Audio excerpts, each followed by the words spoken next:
Negara tercinta kita Indonesia, tentunya sudah mengalami banyak perjuangan dalam mengisi kemerdekaan. Di antara perjuangan tersebut, pastinya bersinggungan dengan banyak negara di dunia.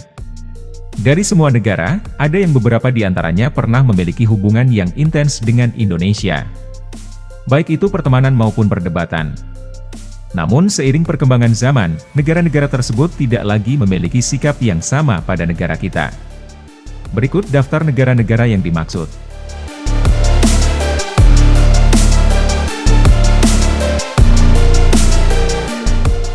Yang pertama adalah Korea Selatan. Negara ini dulunya sangat rasis pada seluruh negara-negara di Asia Tenggara. Memiliki ekonomi yang besar, membuat Korea merasa menjadi bangsa yang unggul. Serta tidak segan-segan mengejek negara-negara di Asia Tenggara. Namun di waktu belakangan ini, Asia Tenggara telah menjelma menjadi kekuatan ekonomi baru yang mengesankan. Sehingga Korea Selatan sekarang mengurangi rasisnya terhadap ASEAN. Terutama pada negara-negara yang mengalami lonjakan ekonomi seperti Indonesia, Vietnam, Filipina dan Thailand. Apalagi mengingat Korea Selatan memiliki banyak hubungan kerjasama dengan Indonesia, serta ekonomi Indonesia yang diprediksi akan mengungguli Korea di 3 hingga 4 tahun ke depan.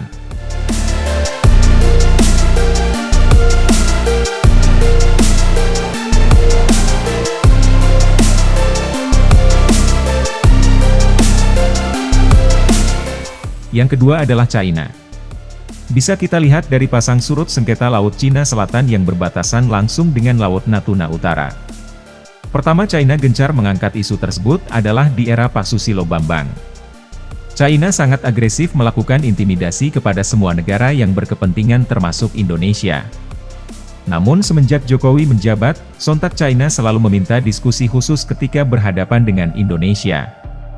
Memang ketegasan Menteri Susi pada waktu itu, dalam mengeksekusi kapal-kapal yang melanggar teritori kedaulatan laut Indonesia banyak membuat negara lain mulai berhitung jika berhadapan dengan Indonesia. Terlebih di saat Indonesia mulai memperlihatkan kekuatan ekonomi baru, China tentu saja tidak mau kehilangan kesempatan dalam melebarkan pengaruhnya. Negara tirai bambu tersebut seakan membuang jauh urusan isu sengketa Laut Cina Selatan, terkhusus jika berselisih dengan Indonesia.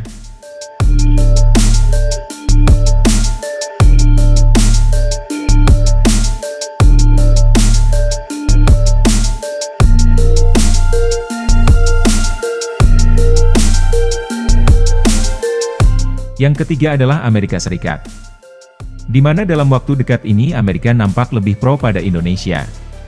Terlihat dari mengurangnya agresivitas Amerika, dalam turut campurnya pada kepentingan Indonesia di dunia internasional. Seperti contohnya gugatan Eropa pada Indonesia di WTO, Amerika tidak banyak berbicara, apalagi mendukung Eropa. Dari sini kita juga dapat melihat, bahwa kemajuan yang ditorehkan Indonesia juga bisa sampai berdampak pada Amerika. Hal yang sama juga Amerika lakukan pada negara-negara yang berpotensi besar di masa depan.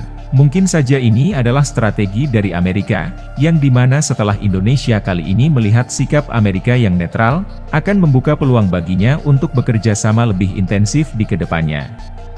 Kerjasama dimaksud tentu tidak akan disodorkan Indonesia pada Amerika, apabila negeri Paman Sam tersebut ikut mendikte Indonesia di WTO. Karena Amerika memprediksi Indonesia akan menjadi magnet baru dalam perdagangan internasional di masa depan. Ditambah lagi Uni Eropa yang sekarang sudah mulai menentang Amerika.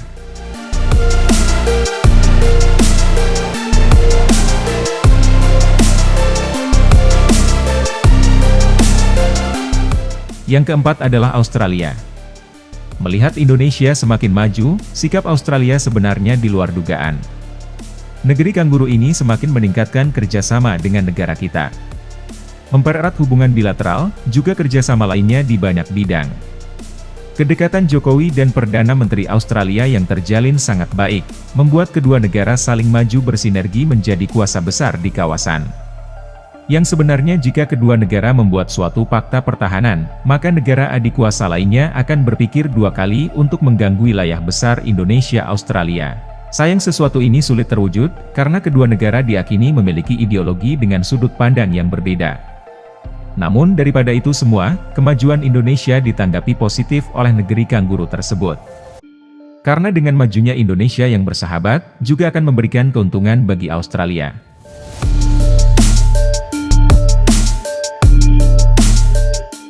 Yang kelima adalah Singapura. Dalam menanggapi kemajuan Indonesia, Singapura agaknya terlihat mirip dengan Australia, yaitu meningkatkan kerjasama di segala bidang. Hanya saja bedanya Singapura terlihat lebih hati-hati dalam melakukan pendekatan. Karena bukan rahasia umum lagi bahwa begitu banyak ketergantungan Singapura terhadap Indonesia.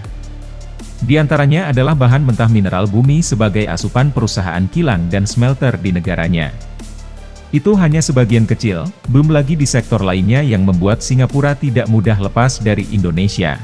Kemajuan yang ditorehkan Indonesia ini, berusaha dijadikan Singapura sebagai basis baru ekspansi sumber pendapatannya.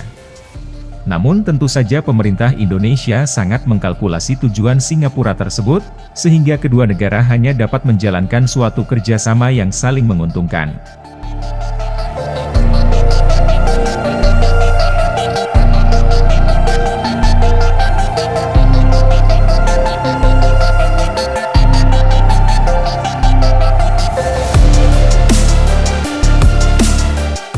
Yang keenam adalah Vanuatu. Ya, negara yang paling vokal dalam mendukung Papua Merdeka. Negara ini tiba-tiba berbalik arah mendukung Indonesia, dan berharap kedepannya bisa menjalin kerjasama lebih intensif serta terbuka. Vanuatu merasa dibodohi oleh OPM, organisasi kriminal yang tidak memberikan manfaat serta membelenggu negaranya dalam menjalin kerjasama dengan Indonesia. Vanuatu sebenarnya sudah sejak lama ingin menjalin kerjasama dengan Indonesia, namun kepentingan preman OPM selalu menghalanginya. Tidak tahan dengan intimidasi OPM, Vanuatu memenuhi tekadnya untuk berkomunikasi dengan pemerintah Indonesia. Dari 7 negara sekarang tidak ada negara di Pasifik yang bicara soal Papua. Sisa 1, Vanuatu. Vanuatu sudah bicara sama saya. Covid habis, kita mau pergi bicara di Indonesia. Voila. Yang ketujuh adalah Malaysia. Negara yang satu ini sangat unik karena di saat Indonesia menapaki jejak kemajuan, Malaysia seakan tidak bergeming. Berbeda di waktu dulu saat Indonesia masih dalam masa sulit, netizen Malaysia sibuknya bukan main untuk berjumpa dengan netizen Indonesia. Ini juga bisa dikatakan bahwa Indonesia sudah on the track. Mengapa begitu? Jelas karena Malaysia dan Indonesia sering menganggap kemajuan adalah suatu persaingan gengsi satu sama lain. Jadi apabila Indonesia maju, Malaysia pasti akan menutup mata seakan tidak terjadi apa-apa. Begitu juga sebaliknya jika Indonesia terpuruk, netizen Malaysia hebohnya minta ampun. Tentu tidak berlaku untuk semua, namun ini adalah gambaran umum antara Indonesia dan Malaysia. Negara yang katanya saudara, tapi tidak pernah akur. Nah itulah tadi negara-negara yang dulu galak pada Indonesia, namun saat ini tidak segaran dulu lagi. Sekian dulu video dari kami, terima kasih dan sampai jumpa di video selanjutnya.